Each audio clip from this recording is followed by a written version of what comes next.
আসসালামু আলাইকুম। আজকের আয়োজনে স্মোকি বিফ ভুনার রেসিপি আপনাদের সাথে শেয়ার করব। আর এই বিফ ভুনাটা খেতে ভীষণ ভীষণ মজার হয়। তাই বলছি একবার হলেও তৈরি করে দেখতে পারেন। আশা করি আপনাদের কাছে ভালো লাগবে। ভিডিওটি ভালো লাগলে না টেনে পুরো দেখার অনুরোধ রইল।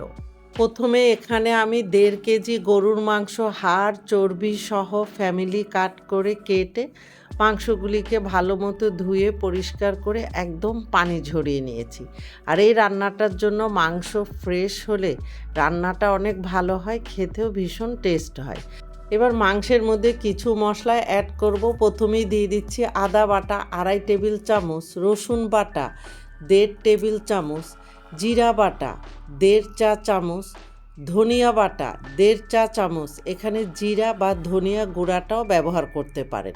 লাল মরিচের গুঁড়া 1.5 চা চামচ বা স্বাদ মতো এখানে মরিচের গুঁড়াটা দিয়ে নিতে পারেন। হলুদের গুঁড়া 1/2 চা চামচ, জয়ফল গুঁড়া 1/4 চা চামচ, জয়ত্রী গুঁড়া 1/4 চা চামচ, লবণ স্বাদ মতো এবং কিছু গোটা মশলা অ্যাড করব। দিয়ে দিচ্ছি সবুজ এলাচ 8 থেকে 9টি, দারচিনি স্টিক 3টি, তেজপাতা 3টি, আস্ত কালো গোলমরিচ 1/2 চা চামচ, লবঙ্গ 8 থেকে 10টি, শুকনা মরিচ 4টি এবং কালো এলাচ 1টি নিয়েছি। এবার সব মশলাগুলি মাংসের মধ্যে দিয়ে দিতে হবে। আর এখানে 2 টেবিল চামচ সরিষার তেল মাংসের মধ্যে দিয়ে হাত দিয়ে মাংসের সাথে মশলাগুলি খুব ভালো মতো মেখে নিতে হবে। মাংসের সাথে মশলা ভালো মতো মেখে নিয়ে 2 টেবিল চামচের মতো পানি দিয়ে দিচ্ছি। এখন এই মাংসের মধ্যে এক টুকরো কয়লা আমি ভালো মতো পুড়িয়ে নিয়ে বাটির মধ্যে দিয়ে কয়লার উপরে 1 চা চামচ সরিষার তেল দিয়ে সাথে সাথে ঢাকনাটা দিয়ে ঢেকে দেব। আর এইদিকে ঢাকনার ছিদ্রটা আমি একটি লবঙ্গ দিয়ে বন্ধ করে দিয়েছি। এইভাবে আরও 2 বার কয়লাটা পুড়িয়ে আমি দিব। এইভাবে দেওয়ার ফলে এই কয়লার স্মোকি ফ্লেভার মাংসের ভিতরে খুবই ভালো মতো প্রবেশ করবে। আর এই কারণে এই মাংসটা খেতে এত বেশি মজার হয়। এখন আমি ঢাকনাটা তুলে নিচ্ছি। নিয়ে এই মাংসের উপর থেকে কয়লা সহ বাটিটা আমি সরিয়ে নিয়ে মাংসের পাত্রটা ঢেকে আমি সাইডে রেখে পরের প্রসেসে চলে যাচ্ছি। এবার মাংস রান্না করার জন্য চুলায় একটি প্যান বসিয়ে দিয়ে 3/4 কাপ সরিষার তেল দিয়ে হালকা গরম করে নেব। এখানে সরিষার তেলের পরিবর্তে রান্নার তেলও ব্যবহার করতে পারেন। এখন এই তেলের মধ্যে 1 কাপ পেঁয়াজ কুচি দিয়ে চুলার হিট মিডিয়ামে রেখে পেঁয়াজগুলি অনবরত নেড়ে চেড়ে যখন হালকা সফট হয়ে হালকা কালার আসতে শুরু করবে সেই পর্যন্ত ভেজে নিতে হবে। তবে খেয়াল রাখতে হবে পেঁয়াজগুলি একদম ভেজে বেরেস্তা করা যাবে না, হালকা করে ভেজে নিতে হবে।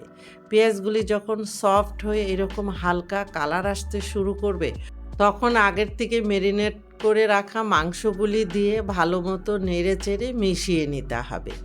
এখন চুলার হিট মিডিয়াম লোর মাঝামাঝি রেখে ঢাকনা দিয়ে কিছুক্ষণ অপেক্ষা করব। কিছুক্ষণ পরে ঢাকনাটা তুলে আবারও হালকা হাতে নেড়ে মিশিয়ে দিতে হবে। আর এর মধ্যে মাংস থেকে বেশ কিছুটা পানি ছাড়তে শুরু করেছে।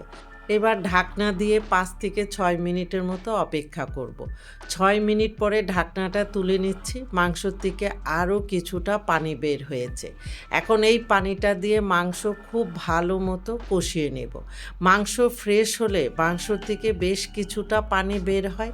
সেই পানিটা দিয়ে মাংস খুব ভালো মতো কষিয়ে নিলে মাংস সিদ্ধ হওয়ার জন্য পানির পরিমাণটা অনেক কম লাগে। এখন ঢাকনা দিয়ে এই মাংসের পানিটা শুকিয়ে যাওয়া পর্যন্ত অপেক্ষা করব। এখন ঢাকনাটা তুলে নিচ্ছি। দেখেন পানিটা শুকিয়ে উপরে তেল ভেসে উঠেছে। এখন ঢাকনা তুলে হালকা হাতে নেড়ে মিশিয়ে দিয়ে এখন মাংস সেদ্ধ হওয়ার জন্য এখানে আমি 2.5 কাপ গরম পানি দিয়ে দিচ্ছি। তবে আপনাদের মাংস সেদ্ধ হওয়ার জন্য যতটুকু পানির প্রয়োজন হয় ততটুকু পানি দিয়ে নেবেন। আমি চেক করে দেখেছি মাংসের মধ্যে আরও কিছুটা লবণ লাগবে। এখন স্বাদ মতো আরও কিছুটা লবণ দিয়ে মাংসের সাথে ভালো মতো নেড়ে মিশিয়ে চুলার হিট মিডিয়ামে রেখে মাংস সেদ্ধ হওয়া পর্যন্ত অপেক্ষা করব। এবার ঢাকনাটা তুলে নিচ্ছি। ঢাকনা তুলে হালকা হাতে নেড়ে মিশিয়ে দিতে হবে। আর মাংস অলমোস্ট সিদ্ধ হয়ে গিয়েছে। এখন এখানে 5 থেকে 6টি দিয়ে দিচ্ছি আলু বোখরা, চিনি হাফ চা চামচ, এখানে স্বাদের ব্যালেন্সের জন্য চিনিটা দিয়ে দিলাম। ভাজা জিরার গুঁড়া হাফ চা চামচ, গরম মশলার গুঁড়া হাফ চা চামচ দিয়ে মাংসের সাথে ভালো মতো নেড়ে মিশিয়ে ঢাকনা দিয়ে চুলার হিট একদম লোতে রেখে 5 মিনিটের মতো অপেক্ষা করব। 5 মিনিট পরে চুলা বন্ধ করে দিয়ে কিছুক্ষণ অপেক্ষা করব। এখন দেখেন মাংসের কালার অদ্ভুত হয়েছে আর খেতে ভীষণ ভীষণ টেস্ট হয়েছে। এখন রুটি, পরোটা, সাদা ভাত, প্লেন পোলাও, খিচুড়ি যে কোনো কিছুর সাথে গরম গরম মাংস পরিবেশন করতে পারেন। একবার হলেও ট্রাই করবেন, আমার বিশ্বাস আপনারা নিরাশ হবেন না। এতক্ষণ আমার সাথে থাকার জন্য আপনাদের অনেক অনেক ধন্যবাদ। আমার চ্যানেলটি যারা সাবস্ক্রাইব করেছেন তাদের অনেক ধন্যবাদ। আর আমার চ্যানেলে যারা নতুন এখনও আমার চ্যানেলটি সাবস্ক্রাইব করেননি, প্লিজ আজই আমার চ্যানেলটি সাবস্ক্রাইব করে নিয়মিত আমার চ্যানেলের সাথেই থাকবেন।